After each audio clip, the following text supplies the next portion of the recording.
Maayong adlaw kanyong tanan guys. So karon day guys no is nata diri sa opisina kay naning palad man ta bilang usa ka kaditi. Syempre maning kamot ta. O karon guys adlaw Sabado ni. So naami diri sa mga kumpanya kay para mang-apply unya. Syempre naman siya exam o interview.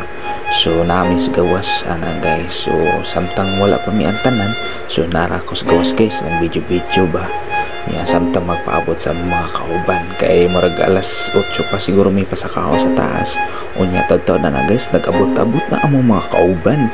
Mao na sila sus mga kuha na kaisa naka-type o tadtaod anto guys is nakasaka na mi sa taas. Huwat lang mi sa advice ani kung magsugod na bang exam. So mao na siya guys diri na mi sa taas. Pagkauman na itong istorya guys. So wala dagang istorya. Siyempre nag-exam na mi nag o interview unya nakapasar mga mi. So bali 11 mi kabuk guys unya nakapasar ana is siyam lang. So magsugod ni ana sa utility guys is Lunes. So mao na ni sugod na itong ani bakbaka na ni kaluyan po sa Ginoo na dawat po ta sa mga kumpanya. Salamat po unya. Mao na sa tanan namang kauban guys. Daghan po mi nga madawat karong Lunes guys o magsugod sa mga utility. So mao to guys, salamat sa paglantaw.